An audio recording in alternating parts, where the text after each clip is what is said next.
बिस्मिल्लाहिर्रहमानिर्रहीम। डिस्कस करेंगे आज की बड़ी खबर, और बड़ी खबर यह है कि पाकिस्तान तहरीक इंसाफ के वफ्द ने मुलाकात की है चीफ जस्टिस ऑफ पाकिस्तान से और शिकायतों के अंबार लगा दिए। उनका कहना था कि बानी तहरीक इंसाफ को किताबें नहीं दी जाती, जेल में उनको एक्सरसाइज मशीन नहीं दी गई। इसके साथ साथ उन्होंने कहा कि उनके केसेस दुरुस्त तारीख पर नहीं लगते और तारीख अगर मिल भी जाए तो अदालत तब्दील कर दी जाती है, यानी कि उन्हें मुख्तलिफ बहानों से परेशान किया जाता है। इसके साथ साथ उन्होंने पंजाब हुकूमत की भी शिकायत लगाई। उन्होंने कहा कि हमारे खिलाफ रियासती दहशत गर्दी हो रही है। पाकिस्तान तहरीक इंसाफ की शिकायत का अमल क्या होगा? क्या सिंबॉलिक एक मामला है या चीफ जस्टिस ऑफ पाकिस्तान ये इख्तियार रखते हैं कि उन्हें किसी किस्म का रिलीफ दें अगर वो कन्विंस हैं? मैं यहाँ पर बड़े वाज़ेह अल्फाज में कहता हूँ कि अगर वो कन्विंस हैं। जायज़ा लेंगे आज के प्रोग्राम में। इसके साथ साथ इस्लामाबाद हाई कोर्ट के 5 जजेस का मामला, क्या फैसला हो सकता है, आइन में क्या गुंजाइश निकलती है, सीनियरिटी का क्या मामला होगा, इस पर भी बात करेंगे प्रोग्राम के आखिरी हिस्से में। मेरे साथ मौजूद हैं मुस्लिम लीग नून के सीनियर रहनुमा इख्तियार वली खान साहब, आपका बहुत शुक्रिया। साथ साथ में ज्वाइन किया अजहर सिद्दीक साहब ने, पाकिस्तान तहरीक इंसाफ के सीनियर रहनुमा भी हैं और मारूफ वकील भी हैं। आप दोनों मेहमानों का शुक्रिया सर। इख्तियार साहब, इब्तिदा सर आप ही कर दीजिएगा, फिर ज़रा मैं अजहर सिद्दीक साहब की तरफ भी चला जाऊँगा, कुछ कानूनी नुक्ता भी आ जाएगा। सर, चीफ जस्टिस से मुलाकात की है पाकिस्तान तहरीक इंसाफ के रहनुमाओं ने, कायदीन ने, शिकायतें लगाई हैं आप लोगों की। वो कहते हैं कि जी पंजाब के अंदर भी बड़ा जुल्म हो रहा है, बाकी मामलात में भी जो है वो उन्होंने कहा है कि जी कानून आइन कुछ नहीं है, पाकिस्तान तहरीक इंसाफ पे सिर्फ जुल्म है अगर इस मुल्क में है तो। Thank you very much Fawad, बहुत शुक्रिया आपने प्रोग्राम में बुलाया। देखिए, इन पे वो शेर बड़ा अच्छा, बड़ा फिट बैठता है ना कि गैरों से कहा तुमने, गैरों से सुना तुमने, कुछ हमसे कहा होता, कुछ हमसे सुना होता, हम इनको इनके मरज की दवा देते। इनमें मसला यह है कि इनके दांत में जब दर्द होता है ना तो ये मोची के पास चले जाते हैं। इनको सब्जी लेनी होती है तो ये डॉक्टर की दुकान पे चले जाते हैं। इनको पता नहीं है कि मर्ज क्या है और उसकी दवा क्या है। मसला बुनियादी तौर में, ये पहले खत लिखते थे, कभी ये IMF को खत लिखते थे कि इनके कर्जे रिशेड्यूल मत करें, पाकिस्तान को कर्जा मत दे। कभी ये खत लिखते थे रिचर्ड पाजी को, रिचर्ड ग्रैनल को, कभी ट्रंप पाजी, कभी किस को, कभी आर्मी चीफ को, कभी DGI को कि हम मिलना चाहते हैं, मुलाकात करना चाहते। जहां पे इनको बात करनी चाहिए, जहां पे इनको बैठना चाहिए, ये खत, अदलिया को खत लिखे जाना, इससे आपके मसले हल नहीं होंगे। ये जो आप मुलाकातें करते हैं, इससे भी आपका मसला हल नहीं होगा।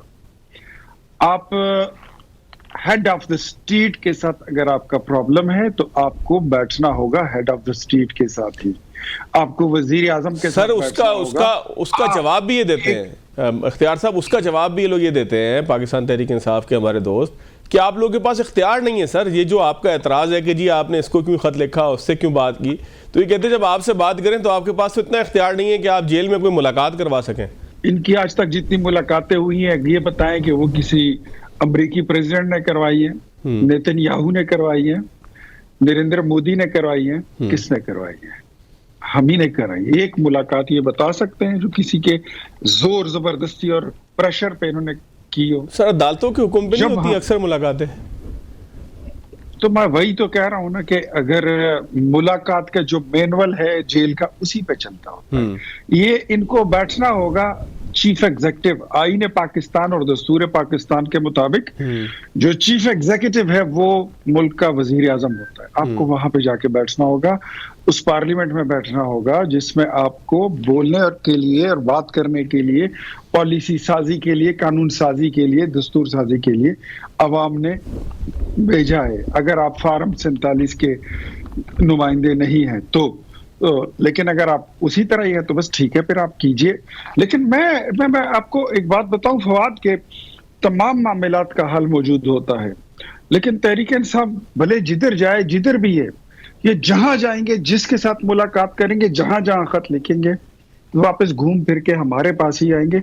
4 साल रहते हैं, 4 साल इन्होंने खुद को बिजी रखना है, इंगेज रखें, जो कर्जी कर लें, आना अपने इधर ही है वो जहां। यानी कि आपको यकीन है कि आपका सनम आपके पास ही आएगा घूम फिर के सारा पाकिस्तान? बस यही बात है तो अच्छी तेरे हर जाएगी। क्या बात है, क्या बात है। अजहर साहब, सर, चीफ जस्टिस से मुलाकात सिंबॉलिक थी या कोई रिलीफ का भी आपको इम्कान नज़र आता है? क्या मातहत अदालतों को या उन अदालतों को कि जिन्होंने मुलाकात करवानी है या कोई सहूलत दिलवानी है, उनको चीफ जस्टिस से मुलाकात के नतीजे में कोई अहकामात जा सकते हैं? क्या सर आपके जहन में है एक कानून जानने वाले की हैसियत से और फिर एक सियासी एफिलेशन की हैसियत से, क्या रिलीफ मिलेगा सर चीफ जस्टिस से मुलाकात में? देख फहद, बहुत शुक्रिया आपका। जाने तो जाने, गुल ना जाने, बात तो सारा जाने। क्या बात है सर। पूरी दुनिया को पता है, पता नहीं तो हुकूमत वक्त को नहीं पता, या वो अर्दली को नहीं पता, या वो बेचारे मुलाजिम को या सर्वेंट को या चपरासी को नहीं पता। पूरी दुनिया को पता है सारी बातों का। और असल मसला ये है, बेचारे कर कुछ नहीं सकते ना। यानी हम एक मुलाजिम के पास क्या करने जाएंगे? उस बेचारे की औकात क्या है? अगर वाकई वजीर आजम होता तो फिर चीफ एग्जीक्यूटिव बनता, जो आईने पाकिस्तान 1973 ने दिया है, जो रूल्स ऑफ बिजनेस ने दिया है। यानी अब तो कुछ बात डाउट है ही कोई नहीं। यानी चीफ एग्जीक्यूटिव था तो भाई वो कमिश्नर बनाना था ना, Pakistan commissioner for inquiry act के तहत इख्तियार था तो बना देते। तो उसमें बातचीत क्या करनी है? राजीव रिटर्न लेके दे। अच्छा, रिटर्न लेके दिया, 52 दिन बेवकूफ बनाया कौम को। अच्छा, कौन से पार्लियामेंट की बात कर रही हूँ? उस पार्लियामेंट की जो फॉर्म 45-47 से छोड़ के जिनको वो हाजिरियां लगवाते हैं। और देखिए, हम बड़े क्लैरिटी के साथ, हम थोड़ा डिक्की में छुप के जाने वाले लोग हैं। हम थोड़ा गेट 4 नंबर की पैदावार है, थोड़ा जनरल परवेज मुशर्रफ या जनरल असल में ज़ियाउल हक की पैदावार है। बातें बड़ी होती रही, यानी हम पे इल्जाम लगता रहा जनरल फैज का, तो पता ये चला, हमने नहीं, ख्वाजा आसिफ ने कह दिया था अगस्त 2019 के अंदर। अगस्त 18 में आए, अप्रैल 2019 में खुद ही कह दिया जनरल बाजवा और फैज अमीर से रब्ता था। फिर इन्होंने एक्सटेंशनें भी दी, फिर ये डीलें भी की, फिर डीलें करके आए भी इस मुल्क के अंदर। अब ये सारा कुछ रिकॉर्ड के ऊपर है, लेकिन वजह है कि हमारे पास जमहूरी कल्चर नहीं है। हम चूंकि डिक्टेटर की पैदावार है, हम अपने बाप की सुनते हैं। बात ही है ना, प्रॉब्लम यहाँ पर ये है, अगर हम जमहूरी लोग होते ना तो यहाँ कहने की जरूरत नहीं होती है।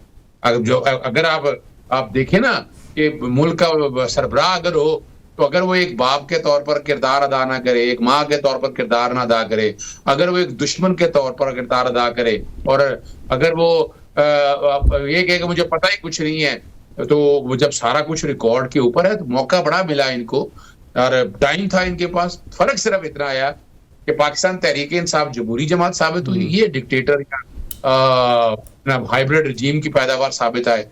आज भी देख लें, आप अंदाजा लगा लें कि खुद पैसे रेज नहीं कर सकते। कौन जाता है पैसे रेज करने के लिए?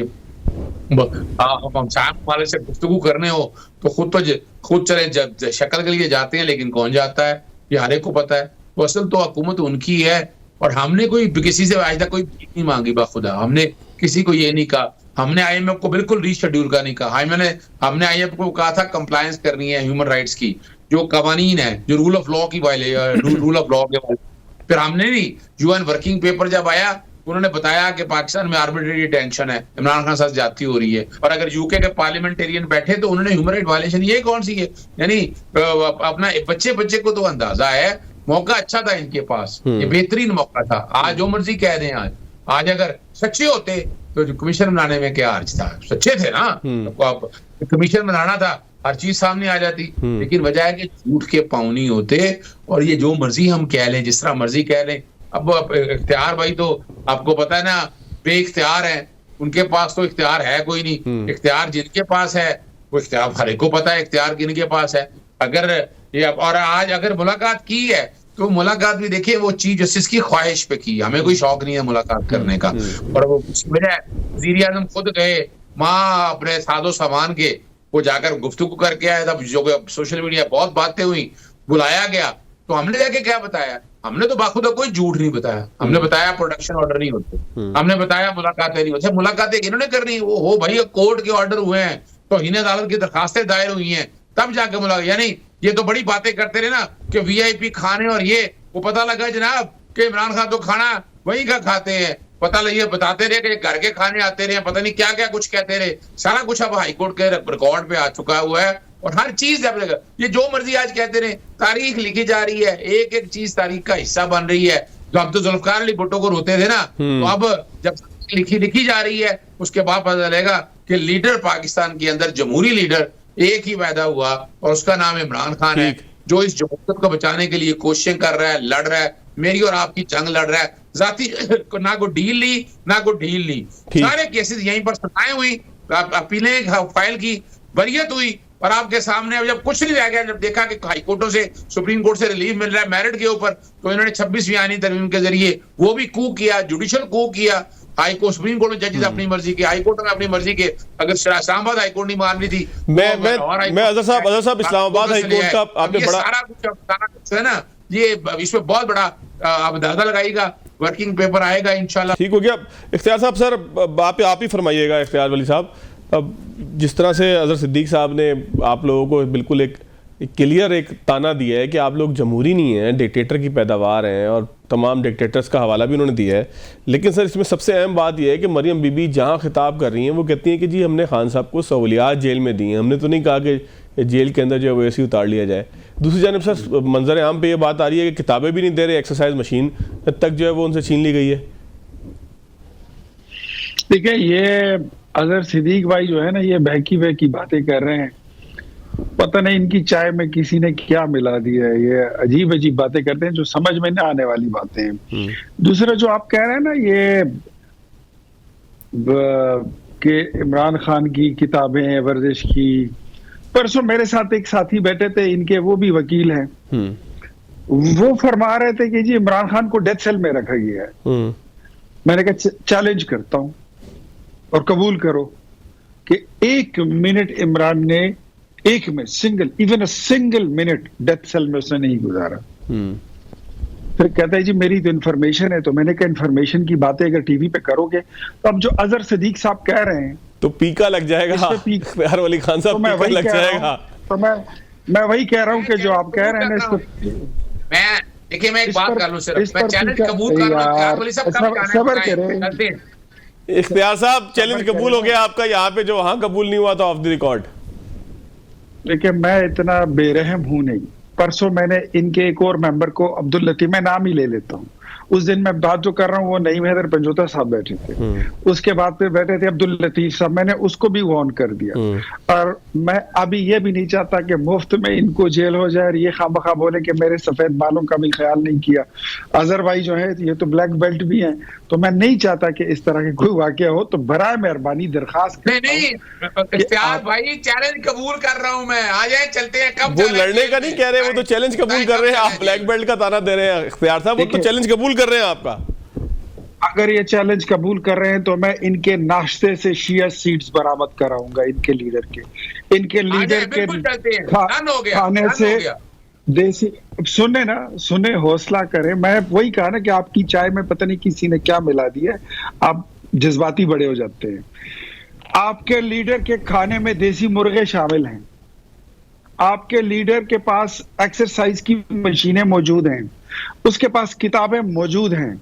और दूसरा एक बात याद रखें, जेल मैनुअल भी एक चीज है। आप हमें कानून की किताबें हर वक्त पढ़ाते रहते हैं, मुलाकात का एक तरीका कार होता है। और आपका लीडर जो है कोई हुज्जाज बिन यूसुफ उधर कैद नहीं है, ना कोई तारिक बिन जियाद है, ना कोई मोहम्मद बिन कासिम है, ना कोई सुल्तान महमूद गजनवी है।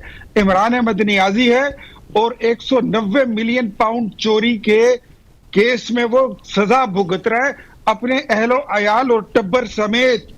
उसको सजा सुनाई गई है कि आपको कैद बा मुशक्कत है, चक्की पीसनी है।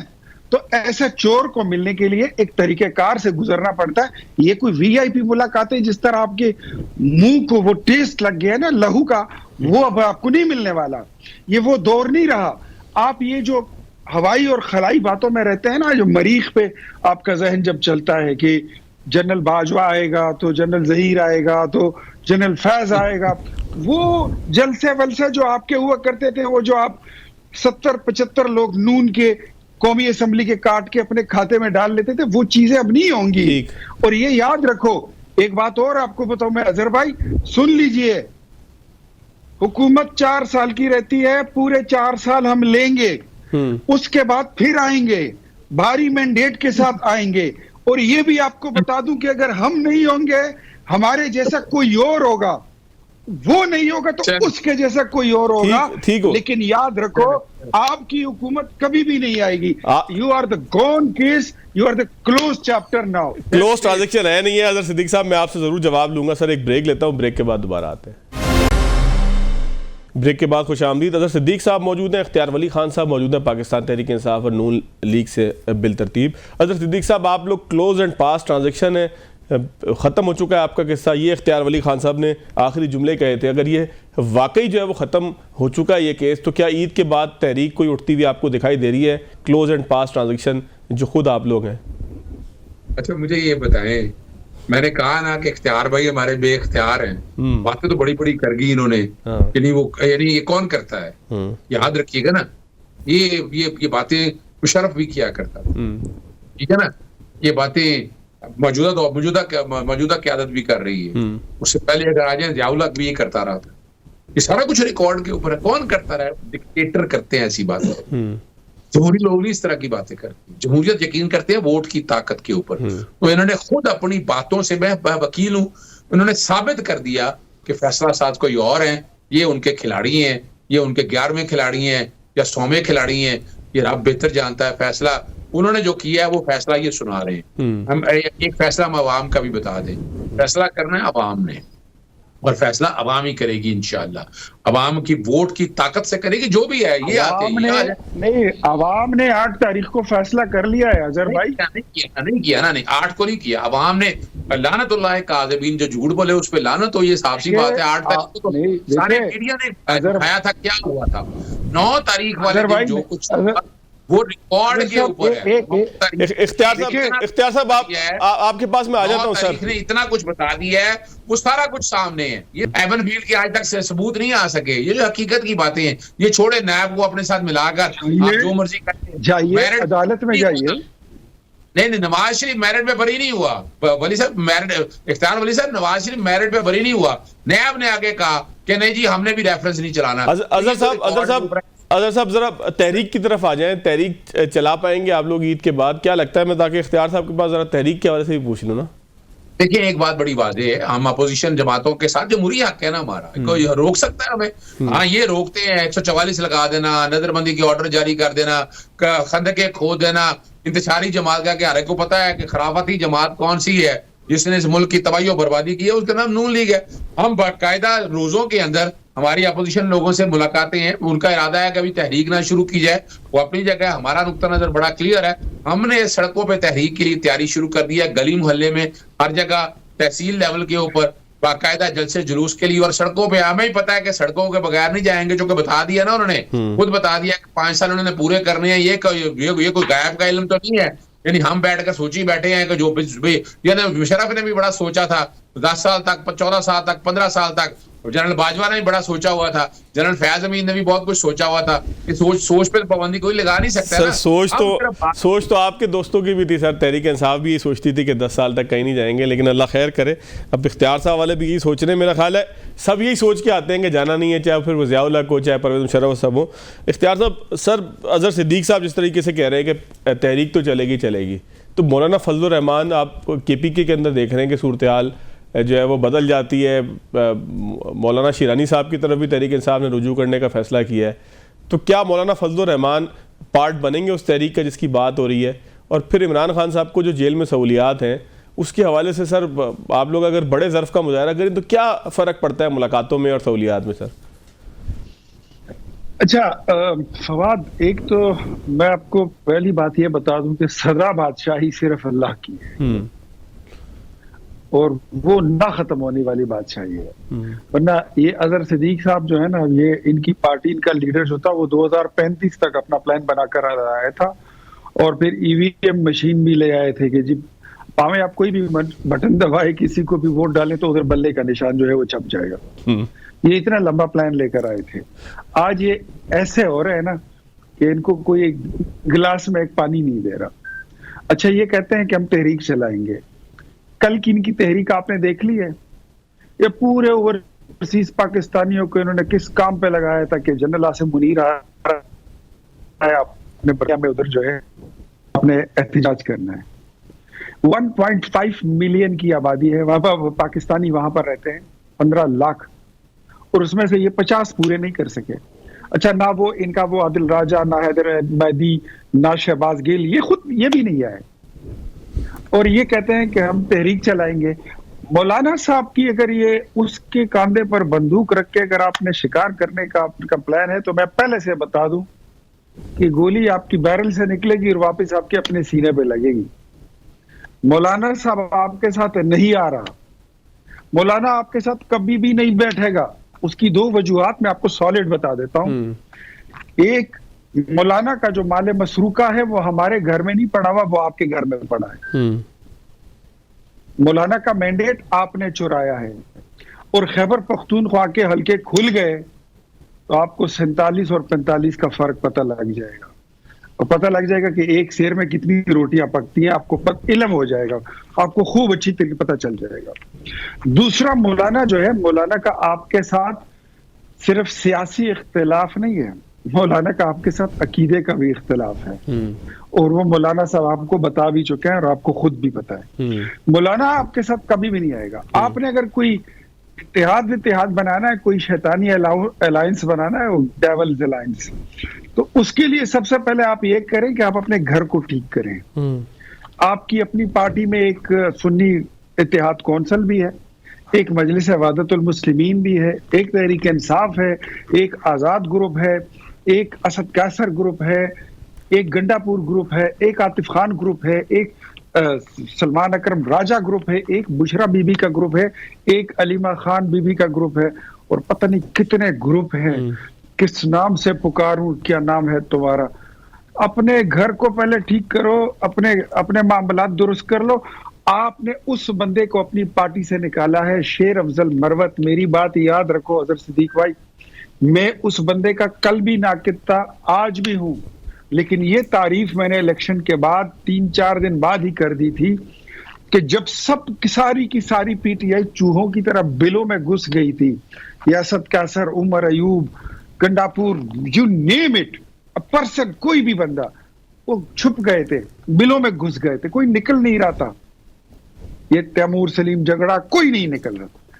ये एक मर्द का बच्चा था, हम खुद हैरान थे कि ये बंदा कैसे निकल रहा है। ठीक हो गया। और उसने जो मोमेंटम आपका बनाया था, उसने जो हया और इज्जत की चादर आपकी पार्टी और आपके लीडर और आप लोगों पर डाली है, उसके साथ आप लोग की, आपका प्रॉब्लम यह है कि जो आप पे एहसान करता है आप मोहसिन कुश बन जाते हैं। ठीक हो गया। ठीक, जनरल इख्तियार साहब मेरे पास बिल्कुल एक आखिरी मिनट है, मैं चाह रहा हूँ अजहर सिद्दीक साहब से क्लोजिंग करवा लूँ। अजहर साहब, सर क्या रिस्पॉन्ड करेंगे? मौलाना फजलुर रहमान से उम्मीद है आप लोगों को, या अगर वो ना भी आए तो आप तहरीक चला देंगे? देखिए, एक बात तो याद रखिएगा, हमने इनको शिकस्त दे दी है पार्लियामेंट के अंदर भी, हमने गुफ्तगू करके भी शिकस्त दे दी है, सड़कों पे हम ऑलरेडी शिकस्त दे बैठे हुए हैं। अब हम अपोजिशन से गुफ्तगू कर रहे हैं, गुफ्तो शरीद कर रहे हैं। अगर अपोजिशन सारी नहीं भी इकट्ठी होगी, तहरीक तो चलनी है, याद रखिएगा। और हम थोड़ा वो अपना मिफ्ता इस्माइल की बात कर रहे हैं, शाहिद खकान अब्बासी की बात कर रहे हैं, जावेद लतीफ की बात कर रहे हैं, शेख रोहिल अस्कर की बात कर रहे हैं, जिन्होंने तो इनके चेहरे रोंद के रख दिए। हमारे में अपनी जगह वो रहे, यानी वो इस तरह की गुफ्तगू मां सिवाय शेर अफजल मरवत के जो इररेलेवेंट गुफ्तगू कर रहा है इस वक्त वो, और जहां तक है आदिल राजा या अपना हैदर मेहदी, हमारा उससे कोई ताल्लुक नहीं है। ठीक हो गया। पब्लिक सोन कर चुके हैं, हमारा उससे कोई कंसर्न नहीं है, कोई ताल्लुक नहीं है। बहुत शुक्रिया अजहर सिद्दीक साहब, सर आपके वक्त का, इख्तियार वली खान साहब आपके वक्त का। नाज़रीन, एक ब्रेक लेते हैं, ब्रेक के बाद जब आगे चलेंगे तो कुछ बात करेंगे कानूनी मामला। ब्रेक के बाद खुशामदीद। मेरे साथ मौजूद हसन रजा पाशा साहब, सीनियर वकील हैं, साबिक जो है वो जज भी हैं और पाकिस्तान बार कौंसिल के सीनियर अहदेदार भी हैं। पाशा साहब, बहुत शुक्रिया आपके वक्त का। पाशा साहब, आज मुलाकात हुई है अपोजिशन जमातों की, पाकिस्तान तहरीक इंसाफ की चीफ जस्टिस से, उसमें कुछ बातें तो कोर्ट्स के हवाले से हैं। जिस तरीके से वो कहते हैं कि हमारी तारीखें नहीं लगती, कोर्ट्स तब्दील कर दिए जाते हैं, जेल के मैनुअल के ऊपर ज़रूर बात हुई है, लेकिन अगर स्पेसिफिक हम बात करें जो कोर्ट्स के हवाले से उनकी शिकायत थी, तो सर क्या चीफ जस्टिस के पास ये इख्तियार है कि जो उनको कोई शिकायत करे या उन तक कोई अर्जी पहुंचे तो वो लोअर कोर्ट्स को कोई हुक्म दे दें? पाकिस्तान तहरीक इंसाफ की ये मुलाकात सिंबॉलिक आपको लगती है, या इसका कोई इम्पैक्ट भी आ सकता है अगर चीफ जस्टिस चाहे? मेरा ख्याल है कि जो मुलाकात का अरेंज किया गया वो उस तनाजुर में किया गया जो IMF का डेलीगेशन जनाब चीफ जस्टिस साहब से मिला था, और मनी मैटर्स में या टैक्स मैटर्स या कॉन्ट्रैक्चुअल जो केसेस हैं उन हवाले से कि स्टेटस को कोर्ट्स दे देती हैं और फॉर अनलिमिटेड पीरियड देती हैं, तो उसका कोई ऐसा मैकेनिज्म या इस तरह का सिस्टम बनाया जाए कि ताकि वो जल्दी उनके फैसला हो जाए। तो उसी सिलसिले में जनाब चीफ जस्टिस ऑफ पाकिस्तान ने प्राइम मिनिस्टर ऑफ पाकिस्तान को और हुकूमती टीम को बुलाया था, उनसे इनपुट लिया, और फिर अगर अपोजिशन लीडर से ना मिलते तो ये बड़ी ज्यादती होती, जो कि मेरा ख्याल है कि इसी सिलसिले में की एक कड़ी है। बहरहाल चूंकि अपोजिशन को एक अपॉर्चुनिटी मिली चीफ जस्टिस ऑफ पाकिस्तान से मुलाकात की, तो उन्होंने तकरीबन तमाम मामलात उनके सामने रख दिए, बल्कि उस डोजियर का भी जिक्र किया जो उनके कायद इमरान खान साहब ने एक खत के जरिए चीफ जस्टिस ऑफ पाकिस्तान को भेजा था। बहरहाल being head of the institution administrative side पे तो इनकी पावर्स हैं, लेकिन डायरेक्टली वो ट्रायल कोर्ट्स के जजेस को कोई डायरेक्शन नहीं दे सकते, क्योंकि उनकी जो इमीडिएट जो बॉस हैं या इमीडिएट जो कायद हैं या जो वो चीफ जस्टिस होते हैं मुतलका हाई कोर्ट के, जिसमें वो जज साहबान काम कर रहे होते हैं, तो ये डायरेक्ट तो उनको कह नहीं पाते, क्योंकि सुप्रीम कोर्ट का बिल्कुल ऑल टुगेदर डिफरेंट एक सिनेरियो है, उसके डोमेन ही अलग है, कॉन्स्टिट्यूशनल एक मैटर्स हैं सारे, वो देखते हैं। बहरहाल कुछ थोड़ा सा कथारसिस भी हो गया होगा अपोजिशन का, लेकिन शायद इस मामले में वो कोई इस तरह हेल्पफुल ना साबित हो सके। क्या chief justice of Pakistan high courts को कोई हुक्म दे सकते हैं किसी मखसूस पार्टी जिसके ग्रीवेंसेस आए हों उसको जो है वो एड्रेस करने के हवाले से? ये मेरे एकदम जहन में सवाल सर इसलिए आया है कि अगर आप हाई कोर्ट्स की वेबसाइट्स पर जाके देखें तो चीफ जस्टिस ऑफ पाकिस्तान की तस्वीर होती है, इसके साथ फिर चीफ जस्टिस उस हाई कोर्ट के मुतालिक हाई कोर्ट की तस्वीर होती है, और बाकी फिर आगे अदालती हिरारकी सारी आ रही होती है। तो सर वो अगर वेबसाइट के ऊपर लगा सकते हैं तो इसका मतलब कहीं ना कहीं तो असर है ना?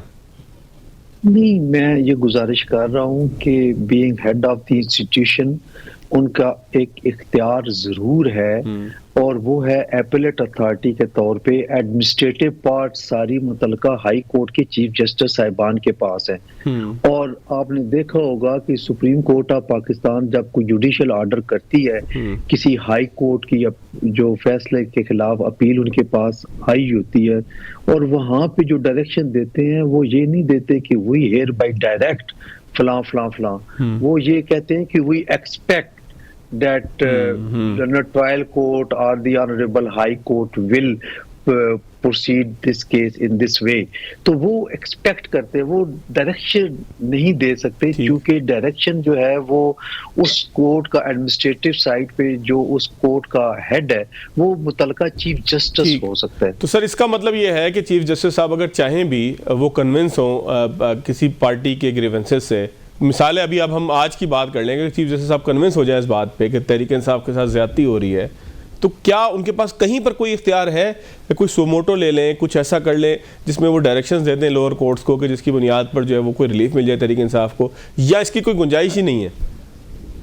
देखिए, बात सिर्फ इतनी है कि मैंने पहले अर्ज किया कि एडमिनिस्ट्रेटिव पार्ट्स उस हवाले से जो नहीं है जो कि मुतलका हाई कोर्ट के चीफ जस्टिस के पास हैं, और ना ही जो केसेस नीचे चल रहे हैं उस पे आइदर वे कोई इस तरह की बात कर सकते हैं, क्योंकि कल उन मैटर्स की अपील सुप्रीम कोर्ट में है आनी है, और इन्होंने फिर आगे भेजना है कि अपने पास रखना है या किसी के पास भेजते हैं किसी और बेंच में, तो ये it amounts to be interference to some extent। ठीक, तो बहरहाल एडमिनिस्ट्रेटिव साइड पे वो देख सकते हैं जिस अंदाज में मैंने आपको बताया कि वो एक आपको पता है कि एक सुप्रीम जुडिशियल काउंसिल भी है, फिर आपको ये भी पता है कि जुडिशियल पॉलिसी साज एक इदारा भी है जिसमें तमाम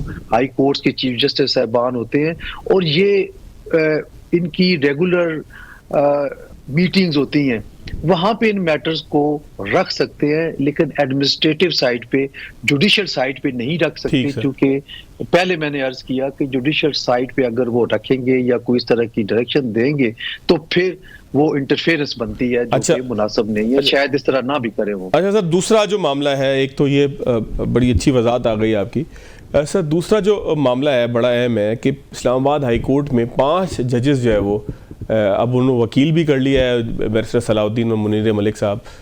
तो अब आप क्या देख रहे हैं उस केस का मुस्तकबिल आगे, कहाँ तक बात जाएगी, कोई मेंटेनेबिलिटी उसकी होगी नहीं होगी कि जब एक मरतबा आमिर फारूक साहब उस पर फैसला दे भी चुके हो? देखिए, आमिर फारूक साहब ने उनकी रिप्रेजेंटेशन पे फैसला किया है और वो इंटरनल हायरार्की थी इस्लामाबाद हाई कोर्ट की। अब वो आ गए हैं 184(3) की जुरिसडिक्शन एक्सरसाइज की है कि पब्लिक इम्पोर्टेंस की तरफ केस ले जाके तो सुप्रीम कोर्ट की डायरेक्ट जो जुरिसडिक्शन है उसको उसमें आए हैं। तो मेरा ख्याल ये है कि आर्टिकल 200 में तो ये लिखा है बड़ा वाज़ेह तौर पे कि president of Pakistan, chief justice of Pakistan और मुतलका हाई कोर्ट के जजेस साहिबान से मशावरत करके और उस जज की कॉन्सेंट लेके ट्रांसफर कर सकते हैं। आगे जो मामलात हैं उनमें आर्टिकल 200 बिल्कुल खामोश है, और जहां पे कोई आइन खामोश हो तो फिर उसकी इंटरप्रिटेशन लामुहल्ला तौर पे सुप्रीम कोर्ट ऑफ पाकिस्तान ही करती है। और मेरा ख्याल है कि इस तमाम मसले का हल सुप्रीम कोर्ट ही निकाल सकती है। ठीक, कुछ चीजें उनकी वाकई दुरुस्त भी हैं इस हवाले से कि उनकी सीनियरिटी को डिस्टर्ब किया गया और ट्रांसफर्स, और उसमें उन्होंने आपने देखा होगा कि उस पिटीशन में ये बात तस्लीम की है कि ट्रांसफर हो सकती है लेकिन फॉर सर्टेन पीरियड हो सकती है। सर एक अर्ज सुने ना सर, एक अर्ज है, अगर मेरी ट्रांसफर मेरी सीनियरिटी खत्म करके हो तो मैं ट्रांसफर क्यों करवाऊंगा सर? जी बिल्कुल, ये बात दुरुस्त है। मैंने अर्ज किया था पहले कि आर्टिकल 200 या इससे आगे आईने पाकिस्तान में कहीं नहीं लिखा कि ट्रांसफर होने वाला जज उस जिस हाई कोर्ट में जाएगा वहां का दोबारा हल्फ उठाएगा। अगर वो दोबारा हल्फ उठाता है तो फिर वो जूनियर मोस्ट जज के तौर पे चला जाता है। लेकिन अगर जो क्योंकि हल्फ उठाने के हवाले से, और यही रिप्रेजेंटेशन में भी उस वक्त के chief justice Islamabad high court ने जो ग्राउंड ली वो ये है कि आइन बिल्कुल खामोश है, दोबारा हल्फ लिया जा की ओपिनियन में।